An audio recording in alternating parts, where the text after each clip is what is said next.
Olá, pessoal, bom dia. Shalom. Vamos comentar aí, gente. Um bom dia para todos. É muito bom estar com todos. A gente sabe que tá havendo essa distância muito grande, né? A gente tá com muita saudade, mas é necessário, né? E a gente vai se conectando por aqui.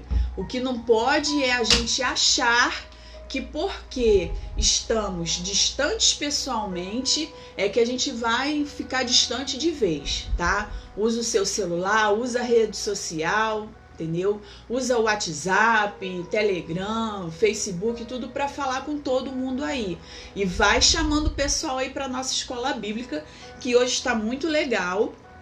Hoje a gente vai falar da lição 8, né, que fala sobre a salvação mediante a cruz. O pessoal que está acompanhando aí já há um tempo a escola bíblica, só para a gente se atualizar, a gente está na lição 8, é hoje que a gente vai começar a lição 8, mas antes de começar a lição e antes de começar qualquer coisa, depois desse bom dia maravilhoso, caloroso, que eu sei que eu te dei aí através da câmera, né, do nosso celular, e você tá dando esse bom dia para mim aí, e bom dia pro pessoal aí nos comentários através da rede social.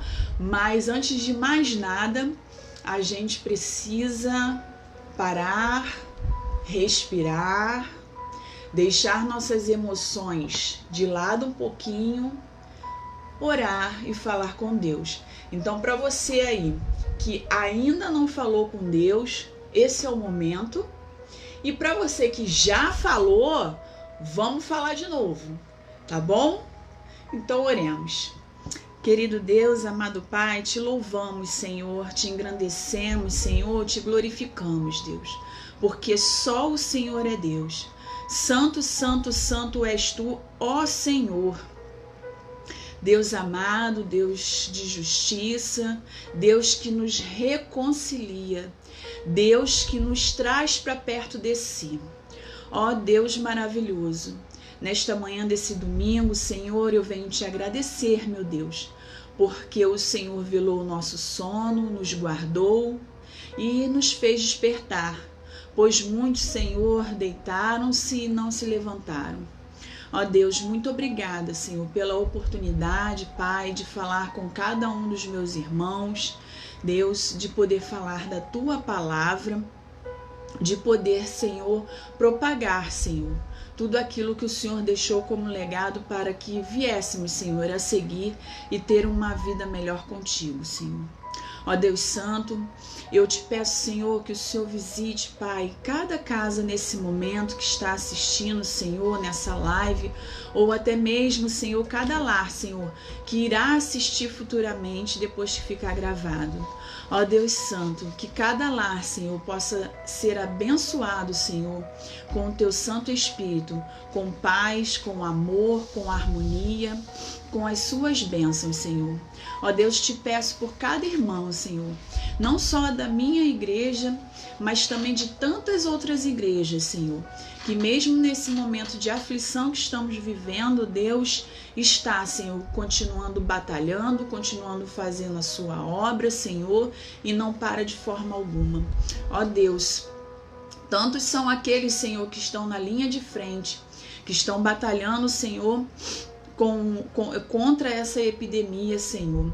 Ó Deus, te peço por essas pessoas e por tantos pais de família, Senhor, que não podem, Senhor, ficar resguardados em casa e precisam trabalhar e estão correndo risco, Senhor. Guarda-os, Senhor, eu te peço. E guarde também as suas famílias, Senhor. E, Pai, acima de tudo, Senhor, muito obrigada, Senhor. Muito obrigada pela cura, Senhor.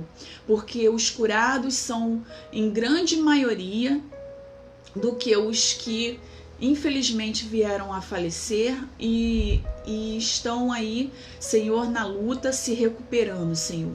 Muito obrigada, Senhor, por todos aqueles, Senhor, que estão de pé, Senhor, que estão firmes, Senhor, que estão fortes, Senhor, e que mesmo com esse distanciamento, Senhor, estão sendo igreja nos locais aonde estão, nas suas casas, nos trabalhos, Senhor, na rua, com seus vizinhos. Deus, estão demonstrando, Senhor, que verdadeiramente o Teu Santo Espírito habita em cada um deles. Muito obrigada, Senhor, pela nossa salvação, Senhor, pelo sacrifício do Seu Filho, Senhor, pelo sacrifício de cruz, pelo véu ter se rasgado, porque agora não precisamos mais de sacerdote.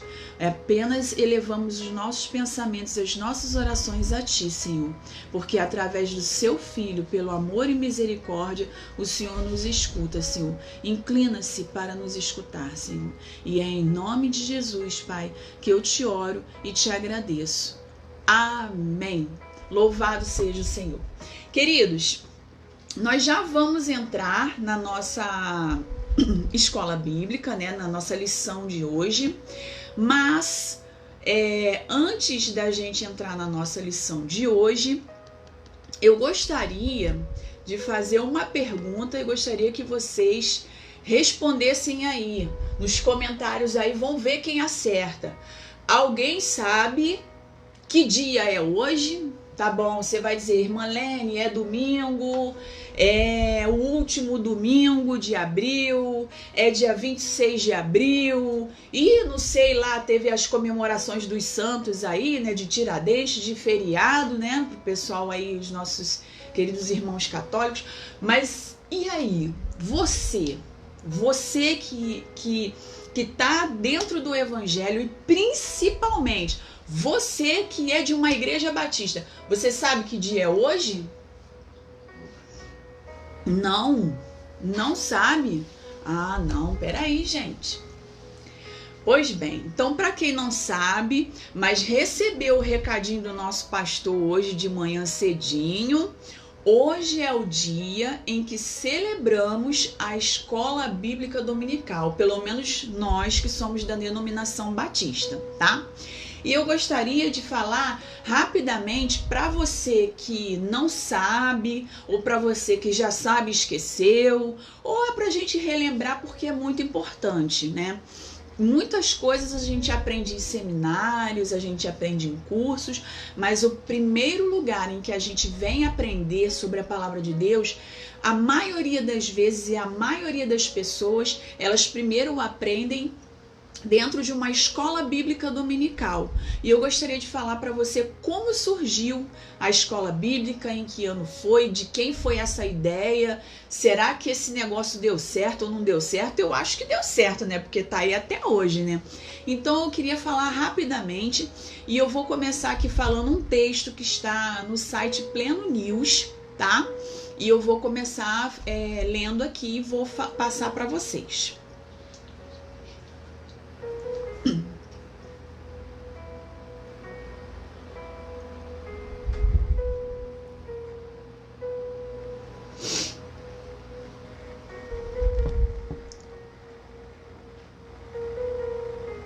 Pois bem, após resolvido todos os problemas técnicos, vamos lá. A Escola Bíblica Dominical foi fundada em 20 de julho de 1780 na cidade de Gloucester, na Inglaterra. Na época, o local sofria com desigualdade social e o analfabetismo da maioria de sua população.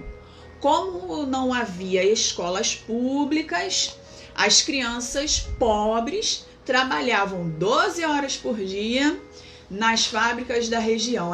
Gente, naquela época as crianças trabalhavam, eram verdadeiros escravos, né? Não tinha lei do trabalho, nem nada, mas enfim, vamos prosseguindo. O único dia livre que essas crianças tinham era o domingo e elas ficavam na rua sem nenhum tipo de supervisão ou cuidado. Aí veio um cara e teve uma ideia. Esse cara quem foi? Foi o jornalista Robert Hicks. Ele passou a se incomodar com o comportamento dos jovens que, mesmo com pouca idade, já xingavam e se agrediam no meio da rua. Aí eu me pergunto, será que isso existe ainda? Mas vamos lá. Ao perceber que por esse caminho as crianças não teriam um bom futuro, Hayek teve a ideia de criar uma escola que funcionasse aos domingos e ensinasse fundamentos cristãos, boas maneiras, moral e civismo. As escolas dominicais fundadas pelo Sr. Hayek no final do século XVIII originaram o estabelecimento da educação pública popular. Pois é, né? Se hoje a gente tem escola pública, né? Como o Brasil copia várias ideias de vários países, então se hoje a gente tem escola pública aqui, principalmente lá na Inglaterra, se hoje em dia tem escola pública, foi por causa desse início aí, desse jornalista, o Sr. Hayek, né? Hayek conseguiu o apoio de algumas senhoras que iam às casas explicar sobre o trabalho e convencer os pais da importância do ensino para os jovens.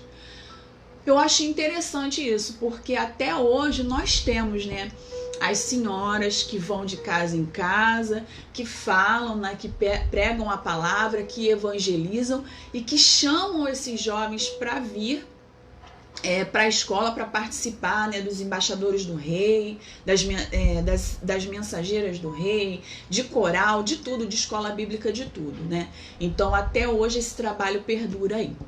O trabalho cresceu, continuando o relato, tá? O trabalho cresceu e em 3 anos já haviam 7 escolas com média de 30 alunos cada.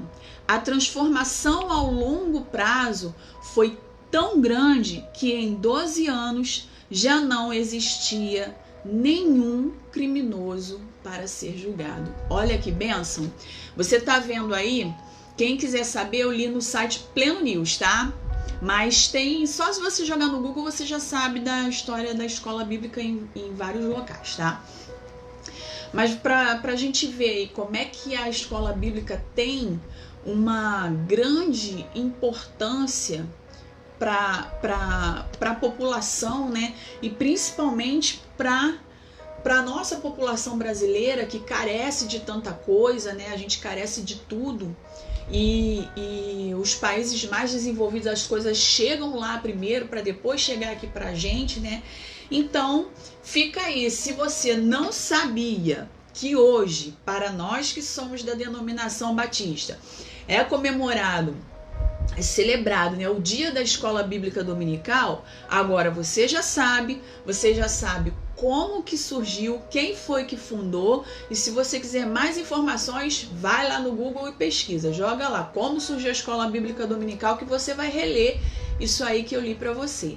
E acima de tudo, parabéns para todos os professores, pastores e todas as pessoas envolvidas no Ministério de Escola Bíblica. Pessoal, vamos continuar aí com força, tendo fé.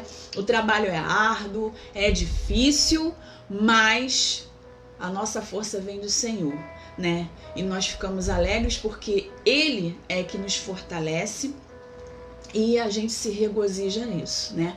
Parabéns a todas as professoras, principalmente do Ministério Infantil, que a gente sabe que educar criança é bem complicado, né?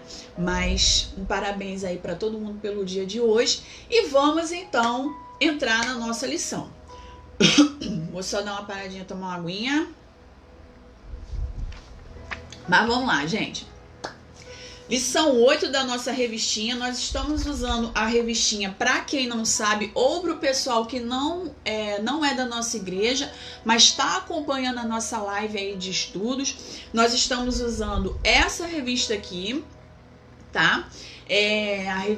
O título da revista é A Cruz de Cristo e ela é baseada no livro de John Stott, que é o livro denominado com o mesmo nome, A Cruz de Cristo, tá? E hoje nós vamos entrar na lição 8. Eu fiz um resumão da lição 8 para poder passar para o pessoal, tá? Para poder passar aí para todo mundo. Peguei os pontos mais importantes para a gente poder cair dentro dessa história maravilhosa aí que é a salvação mediante a cruz. Então vamos lá. Vamos abrir com esse versículo, esses versículos maravilhosos, que está lá na 1 Pedro, capítulo 1, versos 18 e 19.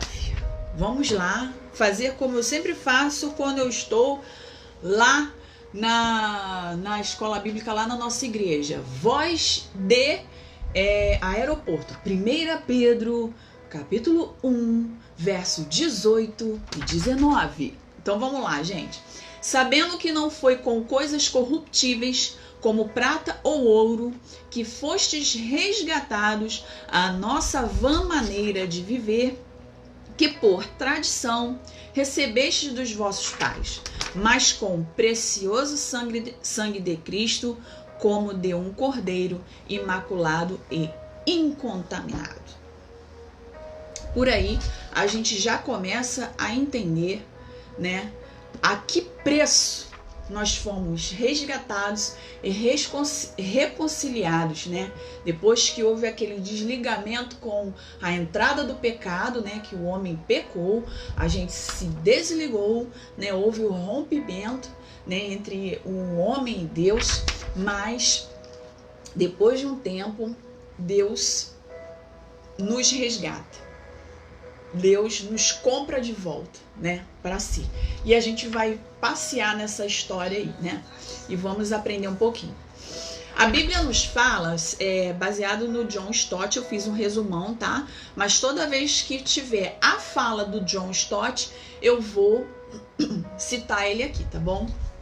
A Bíblia vai nos falar sobre 4 figuras da salvação. São elas: propiciação, redenção, justificação e reconciliação. Como versículo-chave, você que está aí do outro lado da telinha ou da poltrona, você que está aí do outro lado da telinha, já procura na sua Bíblia, já deixa separadinho lá o versículo-chave que está em Hebreus, capítulo 2, versículo 3. Hebreus 2, 3. Mas o nosso texto base não vai ser em Hebreus, mas deixa separado Hebreus 2, 3 aí.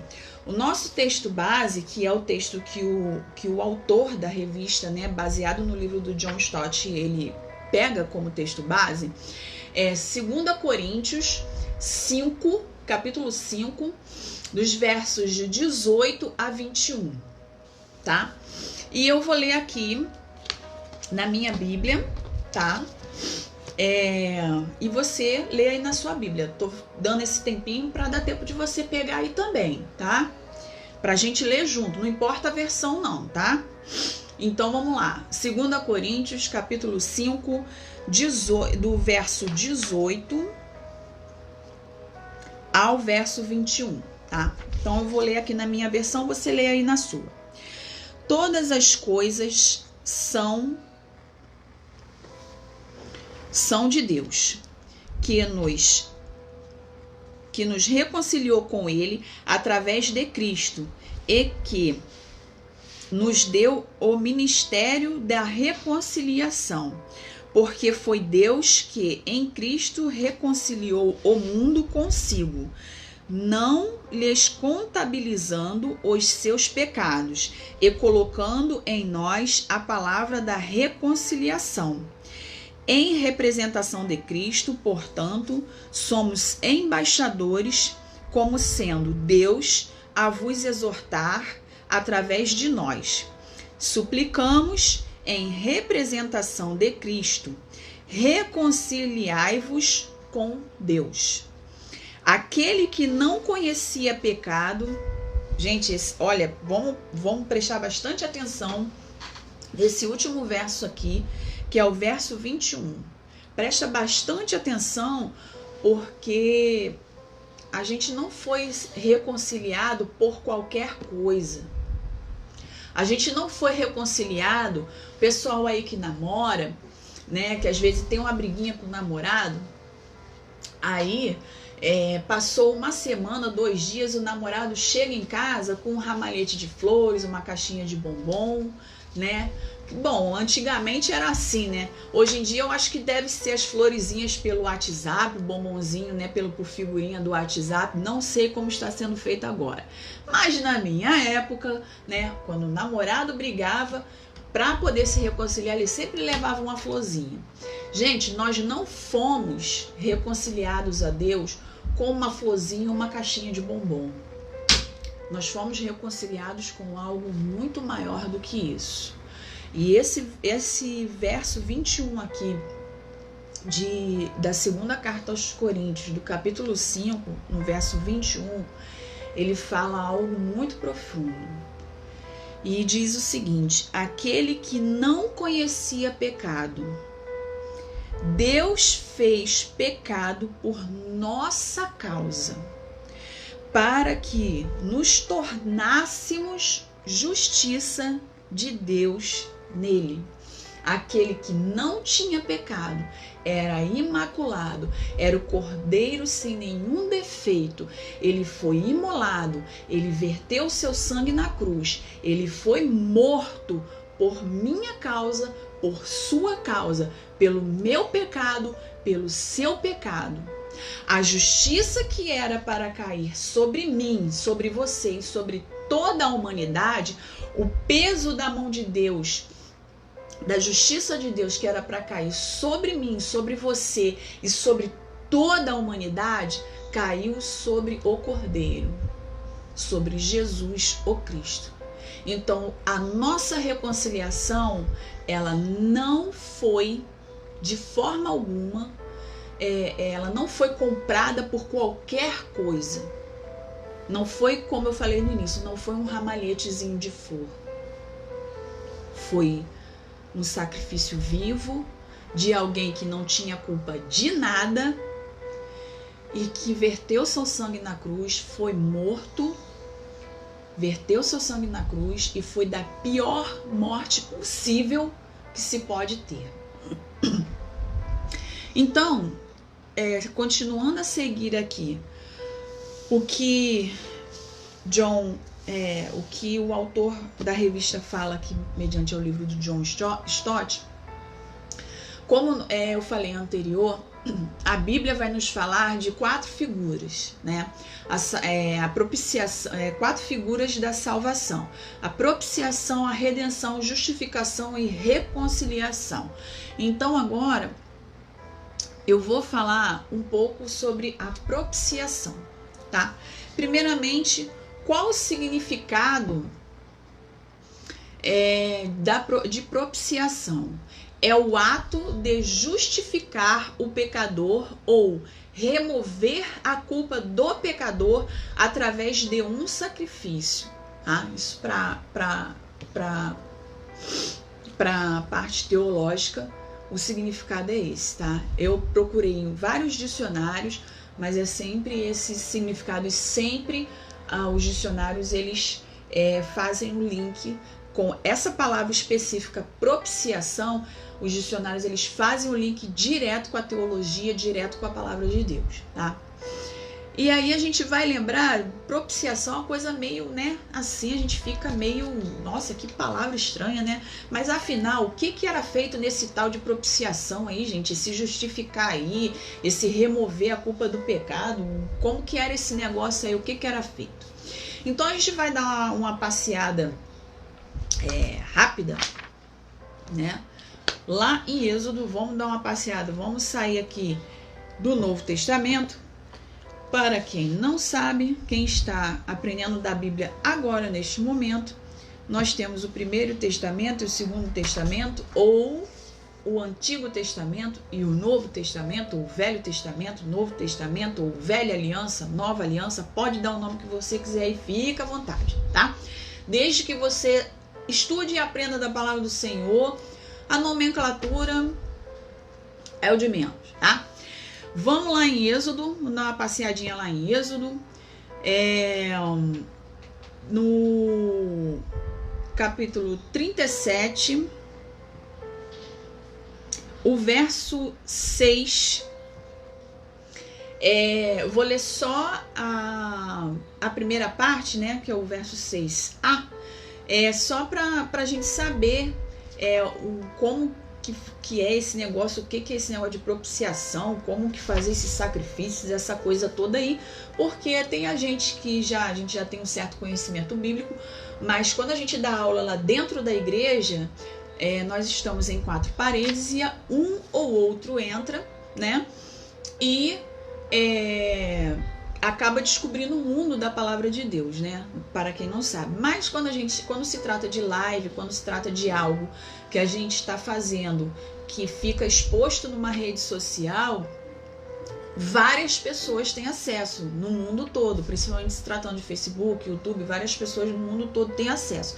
Então pode ser que alguma pessoa, né, não saiba ou nunca tenha ouvido falar, né? E aí a gente vai explicando, é dever nosso, né? Como a pessoa que propaga da palavra do Senhor ou que explica qualquer tipo de assunto, é um dever nosso, quando a gente vai partilhar, a gente explicar e fazer a pessoa ter conhecimento desse saber que a gente agrega a nós mesmos. Então vamos partilhar aí.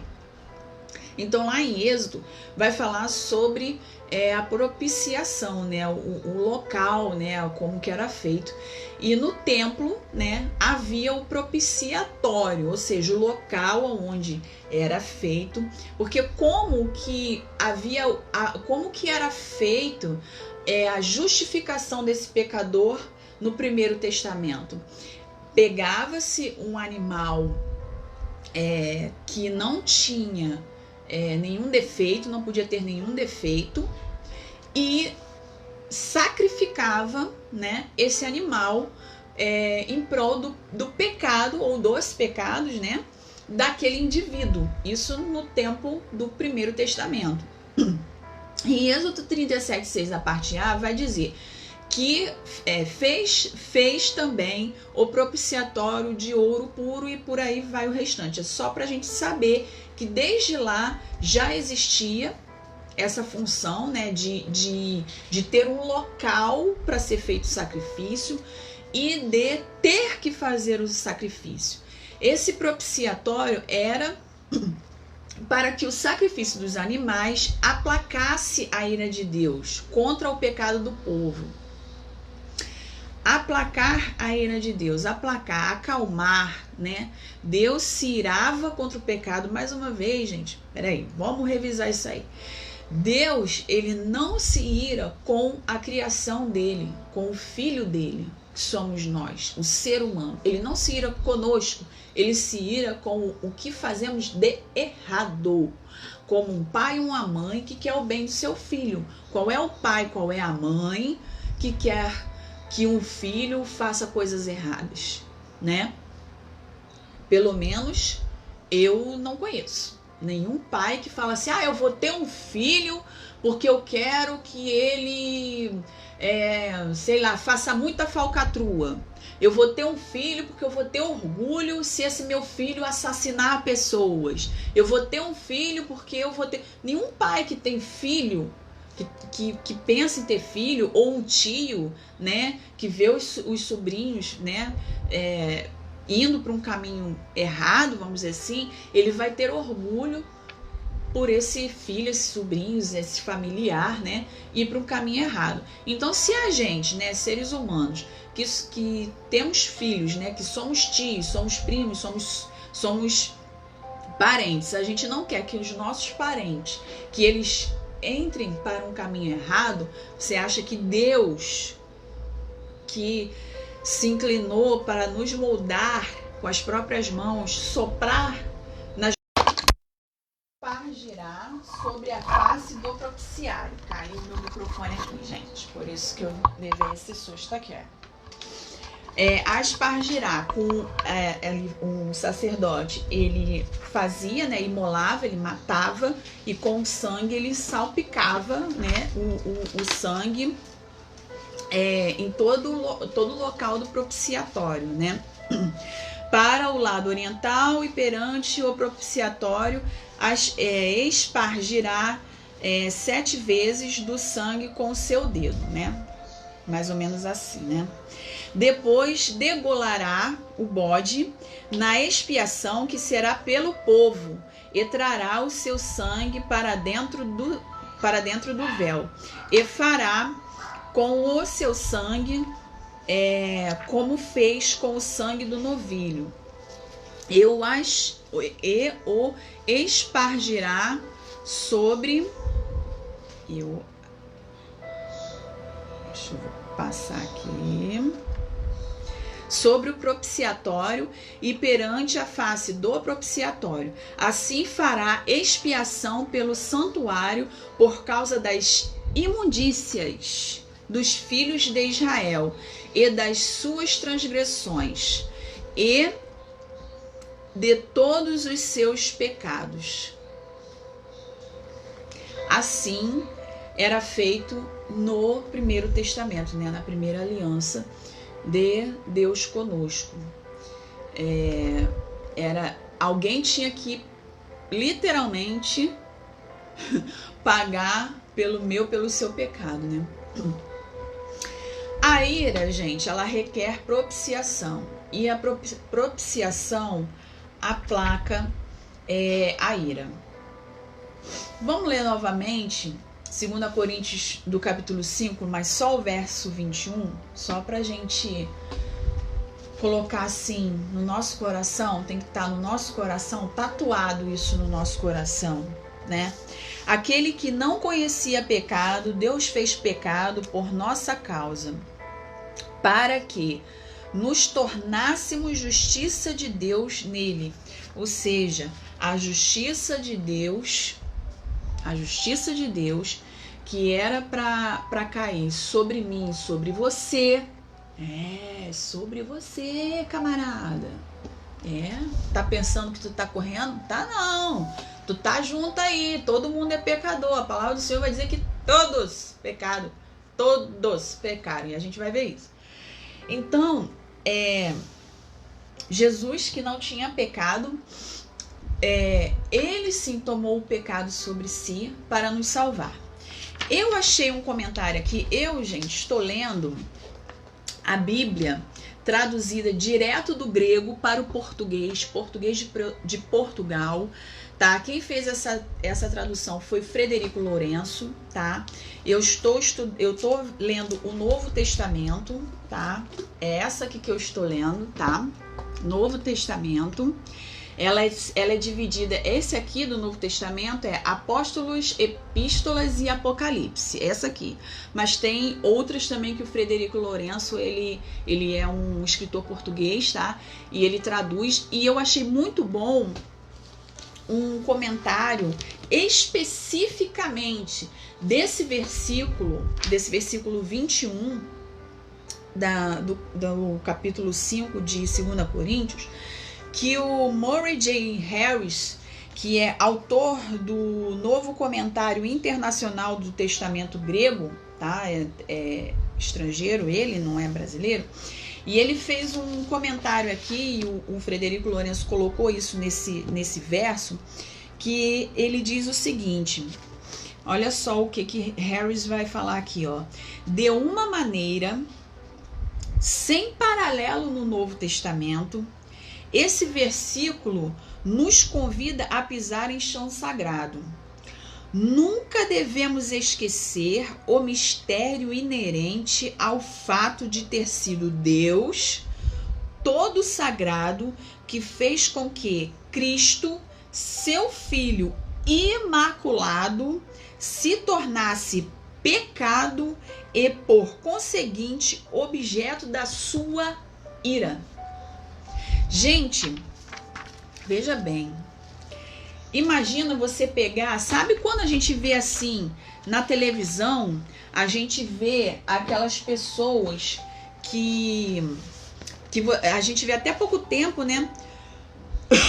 Até pouco tempo a gente viu isso aí passando nos jornais, quando aparece aquela manchete assim, fulano de tal foi preso, confundiram fulano com o assaltante, né?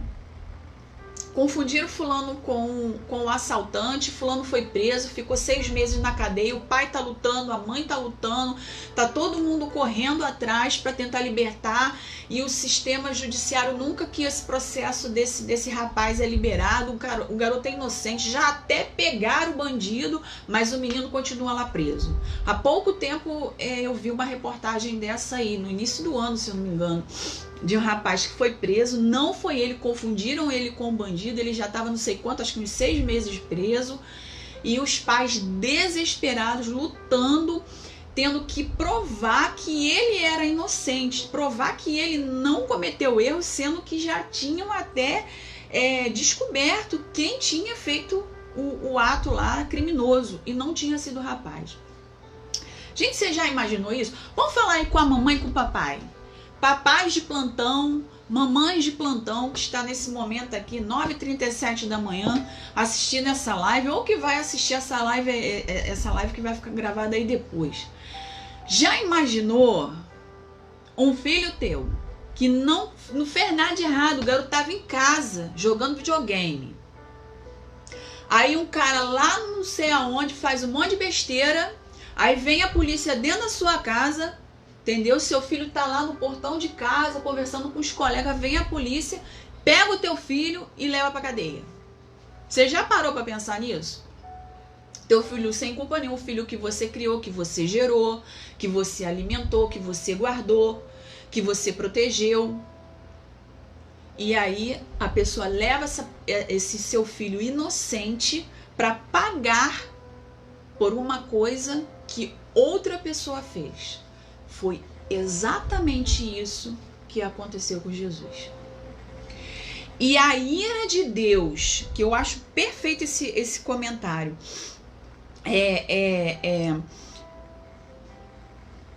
além de Jesus se tornar, colocar sobre si, além de Deus, né, colocar sobre Jesus, seu Filho Imaculado, além dele se tornar pecado, além de colocar sobre si os nossos, o seu pecado e de tantas outras pessoas da humanidade, além de se colocar pecado, Jesus foi objeto da ira de Deus. Ai, Marlene, mas Deus vai se irar? Vai! Tu tá pecando, tu tá errado, tá fazendo coisa errada, tu acha que Deus tá lá, faz mesmo, tu acha? Se o teu pai e tua mãe, que são terrenos, né, que são pessoas, seres humanos mortais, eles não gostam, tu acha que Deus vai gostar? Que você tá pecando, que você tá errando? Não vai, não tem como, né? E eu achei isso, eu fiquei muito impactada com isso, essa madrugada, eu relendo, eu estudando, procurando coisas que eu gosto de estudar à noite, porque é mais calmo, mais silencioso.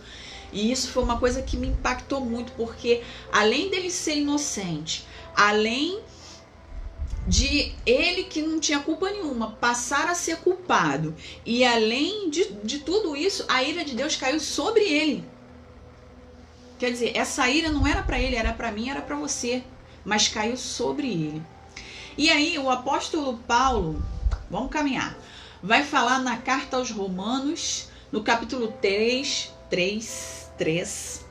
no verso 23 e 25, que Cristo foi proposto por Deus como propiciação, porque todos pecaram e destituídos estão da glória de Deus. Lembra que eu falei que tu tava no hall aí, tá todo mundo junto, que não tem separação, não tem ninguém bonzinho perfeito?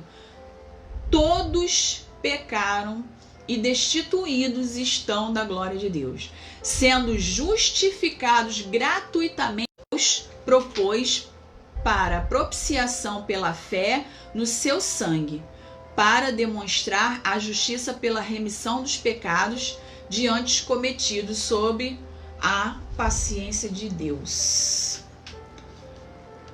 A ira de Deus, John Stott está dizendo, a ira de Deus é causada pela sua intolerância ao pecado, sob quaisquer formas ou manifestações. O pecador nada pode fazer, nada pode dizer, nada pode oferecer para compensar seus pecados ou afastar a ira de Deus. Ou seja, meu querido, se você não sabia, você está sabendo agora. Qualquer coisa que você faça, né?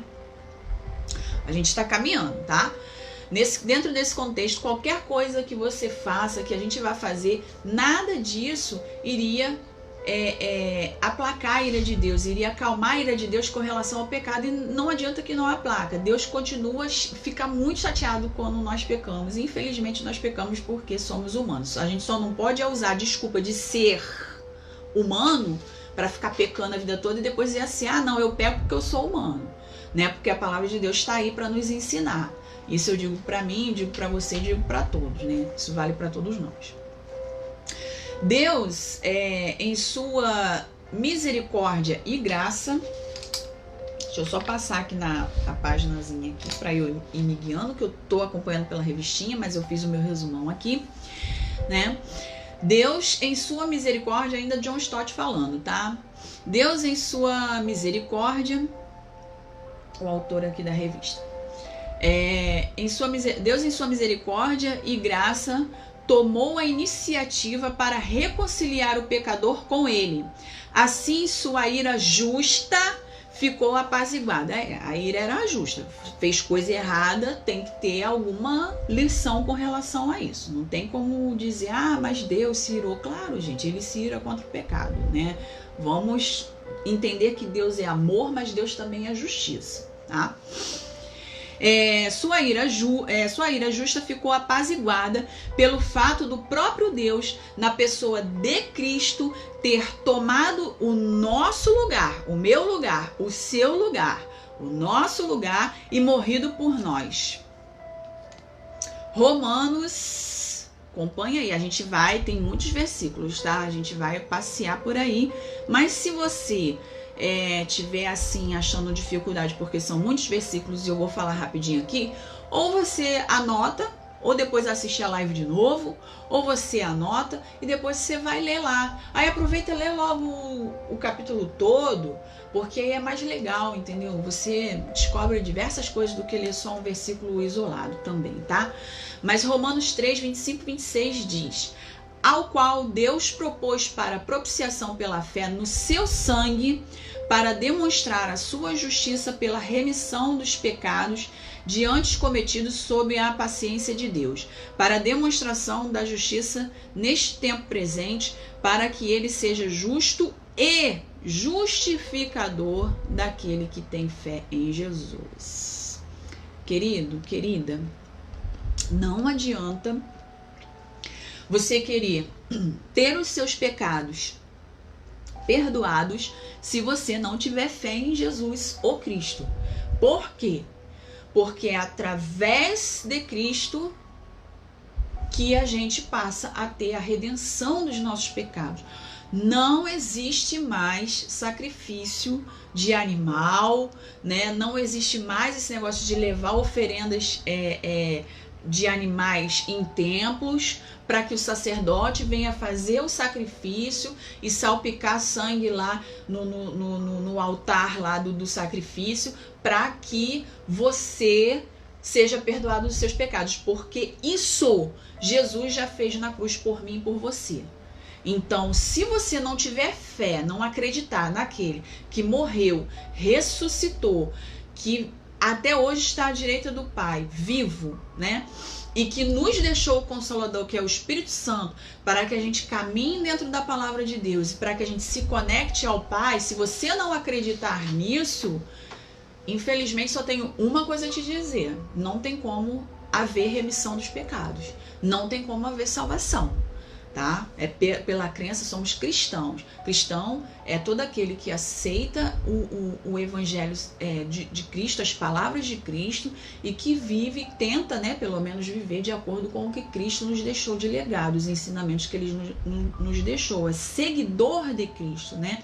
Então, se você é cristão e você não acredita num Jesus que era 100% Deus, 100% homem, que veio ao mundo, que morreu por mim, por você, que ressuscitou, que subiu aos céus, que voltará e nos deixou o Consolador, que é o seu Santo Espírito, para que a gente se reconectasse a Ele, partindo do princípio que o pecado nos desconectou de Deus. Se você é cristão e você não entende isso, você não crê isso, vamos voltar a ler a Bíblia, vamos ler mais, vamos buscar ajuda, vamos pedir que o Espírito Santo te encha, seja pleno em você, ou te encha o máximo possível, para que você resgate aí esse entendimento, para que você tenha, assim, os seus pecados, né, que os seus pecados sejam perdoados e que haja salvação, e que você confesse que haja salvação, porque não há outra forma de obter salvação e a redenção dos pecados se não for através de Cristo. Não há outro, não existe outro ser humano na face da terra que vai te redimir dos seus pecados. Não existe outro ser espiritual, como você queira falar, não existe outro Cristo, o caminho, a verdade e a vida. É através dele. Então vamos prosseguir. Lembra que a gente falou que tem 4 figuras? A gente falou da propiciação e agora a gente vai falar da redenção. O que significa redenção? No sentido figurado, tá? Redenção é auxílio, proteção que livra de situação difícil e salvação. Isso eu busquei do dicionário, tá? Teologicamente falando, a teologia vai nos dizer que o significado de redenção é resgate do gênero humano por Jesus Cristo. Ou seja, a gente se perdeu no meio do caminho e nós fomos resgatados pelo sacrifício de Cristo. E aí o autor, mediante, né, mais uma vez vou citar o livro de John Stott, porque eu fiz esse resumão pegando daqui da revistinha, que a revista se baseia no livro, diz o seguinte: Cristo nos resgatou, pagando o preço de seu sangue pela nossa liberdade. Tá lá em Marcos 45, tem esse parágrafo que o autor fala que Cristo nos resgatou, pagando o preço de seu sangue pela nossa liberdade, pela minha liberdade, ou seja, para me redimir do meu pecado, redimir você do seu pecado. Isso encontra-se em Marcos 10:45 e em 1 Pedro capítulo 1, verso 18 e 19, tá? Mas eu vou ler aqui Marcos 10:45. Porque o Filho do Homem também não veio para ser servido, mas para servir e dar a sua vida em resgate de muitos. Ou seja, Cristo deu a sua vida para nos resgatar, para nos tirar da situação de pecado e nos ligar novamente a Deus, nos trazer novamente para os braços do Pai. E é somente através do caminho, da verdade e da vida, que é Cristo, que nós temos a remissão dos nossos pecados e a nossa salvação. O resgate. Fomos resgatados das trevas para o reino. Olha só! Dando graças ao Pai que nos fez idôneos para participar da herança dos santos na luz, o qual nos tirou da potestade das trevas e nos transportou para o reino do Filho do seu amor, em que temos a redenção pelo seu sangue, a saber, da remissão dos pecados. Isso está lá em Colossenses capítulo 1, verso 12 a 14. Ou seja, mais uma vez, né, a redenção é pelo sangue de Cristo, foi o sacrifício feito na cruz e é através disso que nós temos a remissão do pecado. Então, a partir do momento que houve esse resgate, que Cristo, através do sacrifício de Cristo, ele nos resgatou, ele nos tirou das trevas, ele nos tirou do pecado, a quem nós pertencemos? Fica a pergunta. A quem nós pertencemos?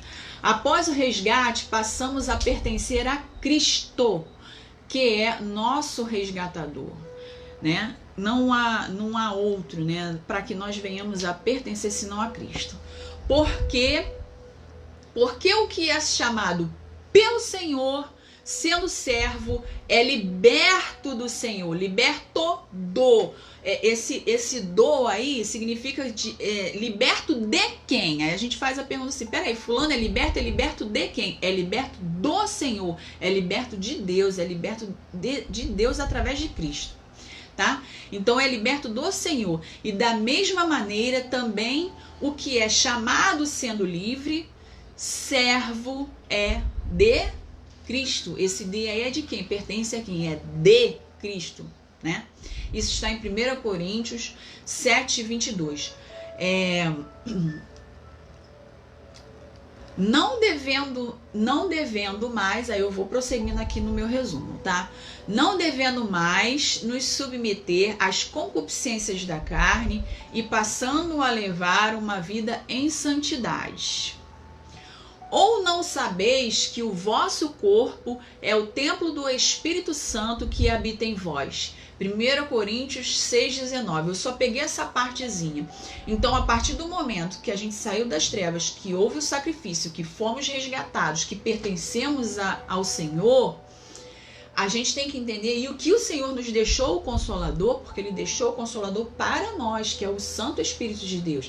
Ele deixou para nós, Ele habita em nós. A partir do momento em que você se dispõe a abrir o seu coração, eu e você, tá? A partir do momento que eu e você, que a gente se dispõe a abrir o nosso coração e permitir que Cristo venha a agir, que a gente aceite a palavra dele, que a gente aceite o que ele explica para nós, que a gente aceita aquilo que ele diz que nós devemos fazer, a forma em que devemos caminhar.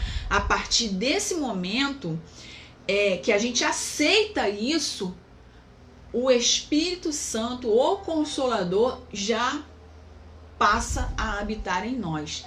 E essa carta aos Coríntios que Paulo vai dizer, ele fala, você não sabe, ele quer dizer o quê? Então você não sabe que o seu corpo é templo do Espírito Santo, e que esse Espírito Santo habita em você? Isso ele fala lá quando ele vai falar dos pecados, né? Porque se já fomos resgatados, então essa parte de deixar que os pecados da carne nos deixe levar, né? Isso aí já não era mais para acontecer. E aí ele faz ele, vamos dizer assim, ele chama a atenção, entre aspas, ao povo de Corinto e fala, olha, vocês estão errando aqui, parafraseando, vocês estão errando, vocês estão pecando, vocês estão fazendo coisa errada, vocês já foram resgatados, já houve o sacrifício vivo de um homem que era 100% Deus, 100% carne, e ele morreu por causa do teu pecado. Você tá entendendo que você foi resgatado, que você saiu do caminho das trevas e que agora você está aqui? Então, cara, olha só, você não entendeu ainda que o Espírito Santo habita em você, que você tem que cuidar de você, que você não pode mais ceder aos pecados, aos desejos da sua carne? Você não entendeu isso ainda? Alô, vamos acordar. Falando assim na nossa linguagem hoje, foi mais ou menos isso que Paulo quis dizer. Então, quer dizer, se o Espírito Santo habita em você, não cabe mais pecado, entendeu? Tá, somos humanos, às vezes a gente vai deslizar, às vezes até sem saber a gente pode achar que tá fazendo a coisa errada e a gente vai acabar cometendo um pecado, fazendo uma coisa errada, achando que tá fazendo certo. Isso acontece? Sim, acontece. Não tem nenhum 100% santo aqui. Todos nós estamos no caminho da santificação. Mas o que Paulo vem nos alertar, né, e que ele fala para Coríntios, e que isso serve pra gente, isso é uma coisa que aconteceu há muitos anos atrás, mas que serve até hoje, é que a gente deve observar, ver aquilo que estamos fazendo. Errar, nós vamos errar, mas a gente tem que ver aquilo que estamos fazendo para que a gente não venha cair novamente no pecado. Sabe aquele ditado que diz assim, errar é humano, mas permanecer no erro é burrice? Então, é pra gente não permanecer no erro. Pessoal, são 9h55, eu tenho 1 hora de aula, mas eu demorei 13 minutos falando sobre a história da escola bíblica. Eu ainda tenho mais alguns pontos para falar com vocês, tá? Da aula de hoje, né? Que é mais uma vez falando a salvação mediante a cruz. E eu gostaria de prosseguir, então gostaria de pedir um pouco mais da atenção dos irmãos e de quem mais esteja assistindo, porque já faltam 4 minutos para encerrar a nossa live, teoricamente, que seria de 1 hora, mas a gente vai passar um pouquinho mais, tá? Uns minutos a mais. Eu vou tentar enxugar aqui, que eu já fiz um resumão do que está na revista, mas eu gostaria de pedir licença aí aos irmãos para a gente continuar nesse bate-papo, tá? Então vamos lá, vamos partir. A justificação, né? Lembra das quatro figuras, né? Agora a gente vai falar da justificação. Significado de justificação: ação ou efeito da graça divina que torna os homens justos. Restituição à inocência original, segundo a teologia, tá? Ou seja, o oposto da condenação. Então, meu querido, através do sacrifício de Cristo, você se torna homem justo, né? Você foi justificado, ou seja, aquele seu pecado, Cristo já fez o sacrifício, você aceitou o sacrifício de Cristo, você passou a caminhar com Cristo, você já entendeu que Ele te resgatou, você já entendeu que você pertence a Ele, você já entendeu que o seu corpo é o templo do Espírito Santo, beleza. Então agora sim, agora a gente está sendo justificado, porque a gente tomou isso para si. Então agora sim, a condenação já não existe mais sobre nós, tá? Então vamos prosseguindo aqui pelo que o autor fala, mais uma vez citando do livro de John Stott. Deus, o juiz, além de considerar o pecador inocente, concede-lhe uma posição justa perante ele. Pois assim como por uma só ofensa veio o juízo sobre todos os homens para a condenação, assim também por um só ato de justiça veio a graça sobre todos os homens para a justificação de vida. Isso está em Romanos 5,18. Quer dizer, através de Cristo veio essa justificação. Deixa eu só voltar aqui que eu passei um pouquinho aqui. Veio essa justificação. A justificação vem pela fé que temos em Jesus, que a si mesmo se entregou e se fez como cordeiro, e a ser imolado para nos salvar. O apóstolo Paulo vai nos falar em Gálatas 2,16. Deixa eu só baixar aqui rapidinho. Em Gálatas 2,16 que, sabendo que o homem não é justificado pelas obras da lei, mas pela fé em Jesus Cristo, temos também crido em Jesus Cristo para sermos justificados pela fé em Cristo e não pelas obras da lei, porquanto pelas obras da lei nenhuma carne será justificada. Então, meu querido, minha querida, né? Se tu tens o entendimento do seguinte: eu vou ser uma pessoa boazinha porque eu quero ser justificada.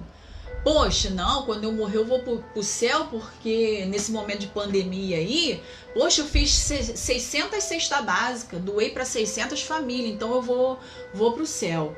Olha, segundo a palavra de Deus, tá? Mais uma vez, eu vou até repetir aqui, sabendo que o homem não é justificado pelas obras da lei, mas pela fé em Cristo.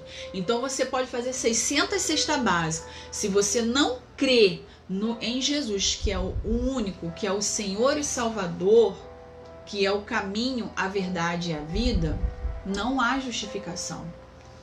É através dele, por ele, que a gente acaba sendo justificado. Não tem outro caminho.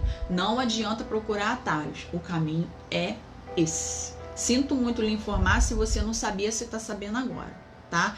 E é através da fé. Como eu falei lá no início, a gente tem que ter fé naquilo que a gente estuda, naquilo que a gente lê da palavra, naquilo que a gente crê que é em Cristo, que é somente através de Cristo, porque Ele é que pode interceder ao Pai por nós, mais ninguém.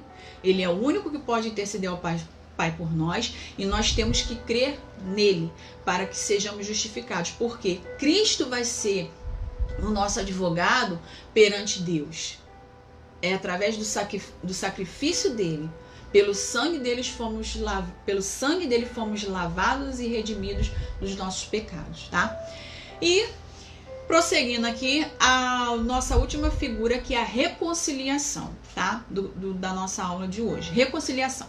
Significado: instaurar a paz entre, ficar em harmonia com, harmonizar-se, restaurar um relacionamento. Então, reconciliar é algo que tinha se partido e você reata. Lembra que eu falei no início da nossa aula, que eu falei, né, que às vezes o namorado e a namorada, né, ou às vezes esposo e esposa também, eles têm um certo atrito ali, uma discordância de ideias, aí ou a namorada ou o namorado vai lá, compra um ramalhete de flores e fala e pede desculpa e tal, e aí eles se reconciliam, quer dizer, aquilo que estava partido, que se quebrou, aquilo volta novamente, se reata. Então, isso é com a gente, né?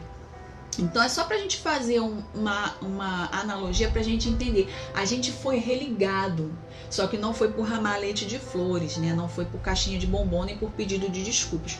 Mais uma vez eu digo, foi pelo sacrifício de Cristo. Nosso relacionamento com Deus estava quebrado pelo pecado e falta de submissão a Ele. Era preciso algo para a restauração desse relacionamento, ou seja, era preciso um super bonder para poder colar esse relacionamento aí, tá? Para poder restaurar esse relacionamento, tá? Após o sacrifício do Deus vivo, passamos a nos harmonizar com Deus. O apóstolo Paulo, em 2 Coríntios, que é o nosso texto base, 5, 18 e 19, nos fala sobre essa restauração de relacionamento. E tudo isto provém de Deus, que nos reconciliou consigo, com Ele mesmo. Deus nos reconciliou com Ele mesmo por Jesus Cristo e nos deu o ministério da reconciliação. Preste atenção nessa frase. E nos deu o ministério da reconciliação. Isto é, Deus estava em Cristo reconciliando consigo o mundo, não lhes imputando os seus pecados. Guarda mais essa frase agora, ó. E pôs em nós a palavra da reconciliação. Guardou essas frases? Então vamos comentar sobre elas aqui agora.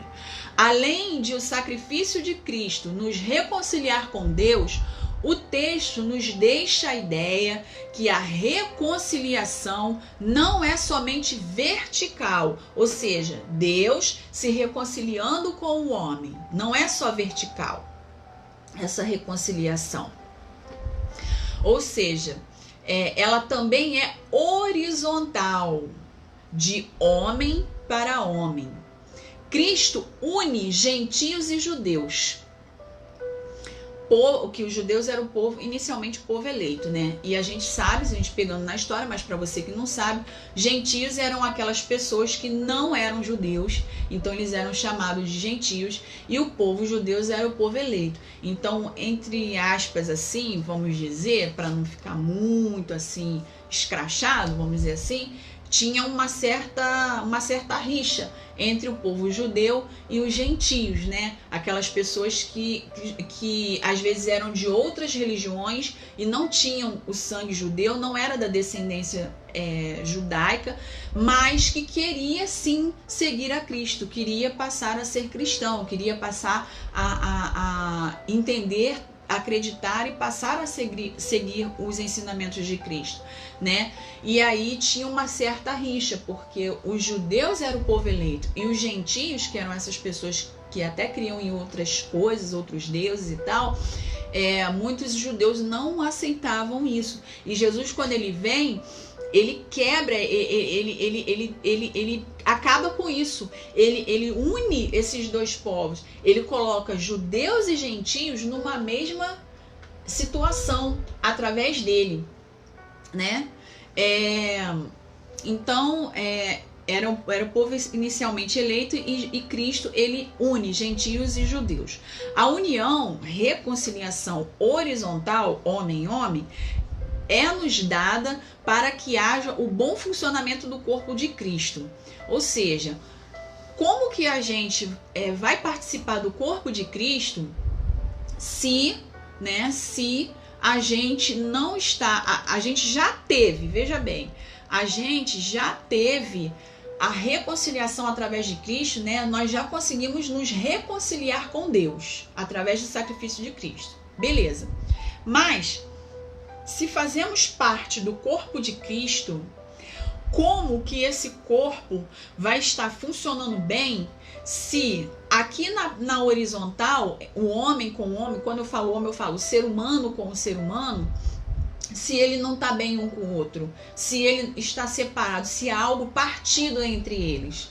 Então, como que eu posso ter a ideia de que eu fui reconciliada com Deus através de Cristo, mas eu não me reconcilio com o meu irmão? Né? Esse ministério foi nos dado, né? Paulo vai dizer isso aqui, esse ministério foi nos dado para que a gente se reconcilie com os nossos irmãos. Porque veja bem, nós fazemos parte de um corpo. Nós vamos colocar aqui usando a gente como exemplo, né? Se eu preciso pegar algo pesado, muito pesado, eu vou precisar dos meus 2 braços, das minhas 2 mãos, para poder pegar esse objeto pesado e levantar e tirar de um lugar para colocar para outro. Então, se a minha mão direita está brigada com a minha mão esquerda, como é que as duas em união vão pegar esse objeto pesado e transportar para outro local? Não tem como.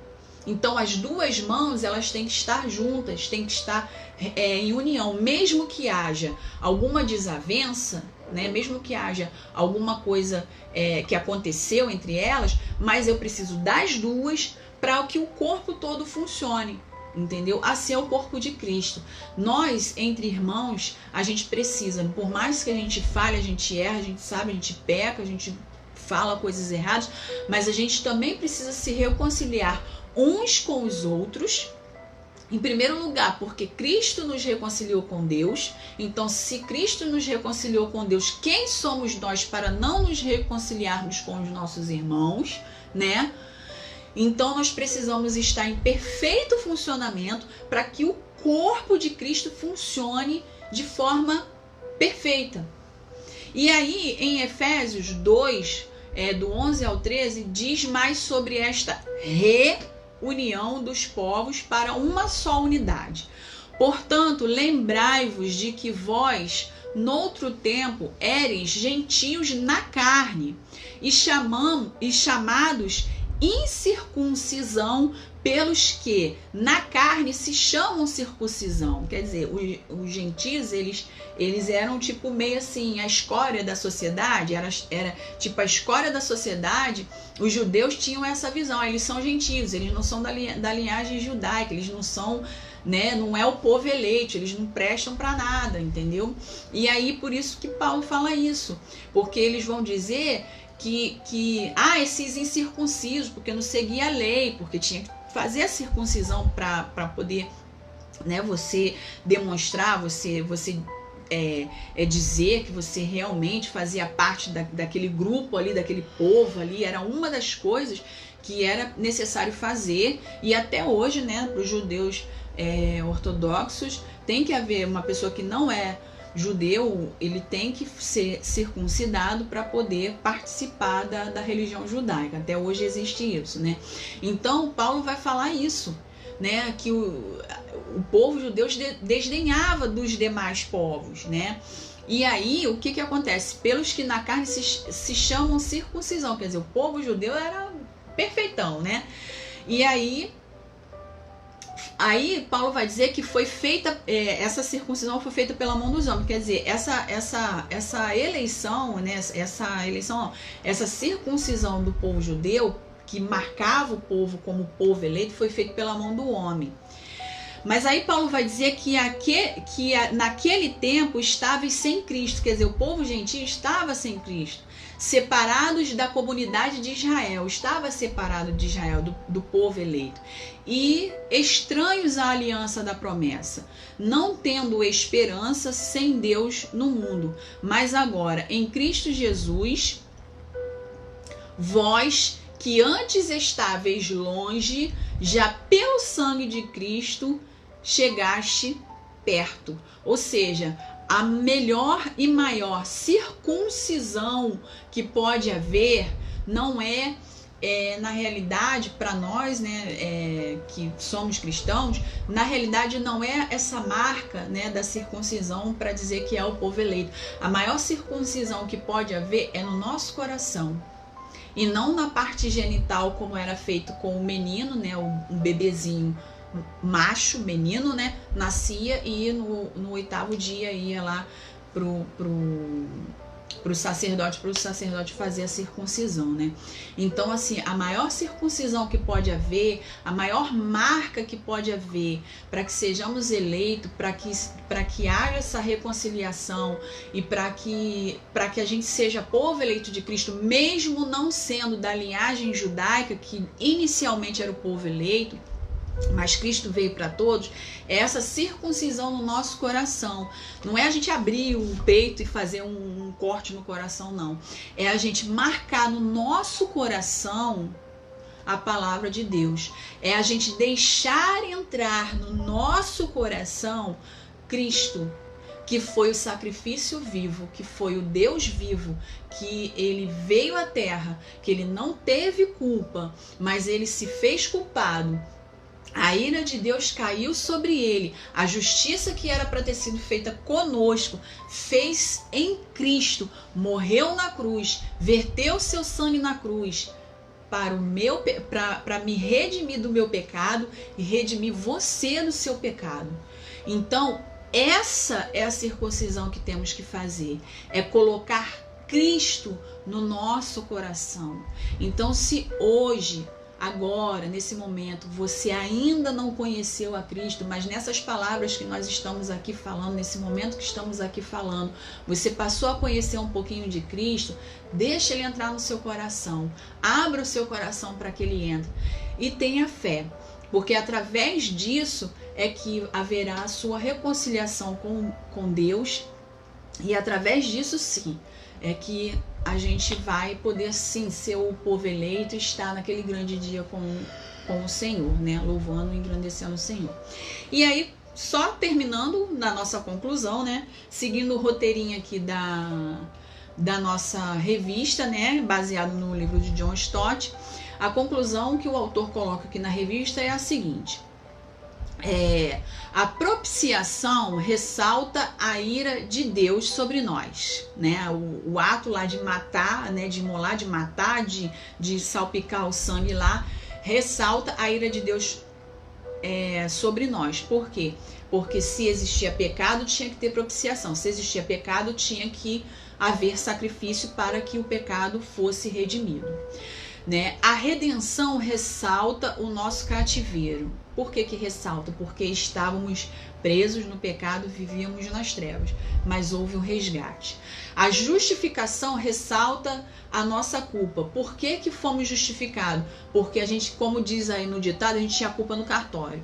Então, quer dizer, se a gente tinha culpa, precisou de alguém que viesse e falasse: não, eu tomo sobre mim a culpa dele ou dela, a culpa vai cair sobre mim, mas deixa ele livre, eu vou tirar a culpa dele, tá? A reconciliação, a nossa amizade com Deus, ou seja, através de Cristo nos religamos com Deus, e através de Cristo, pela intercessão de Cristo a Deus, nós podemos estar novamente unidos a Deus.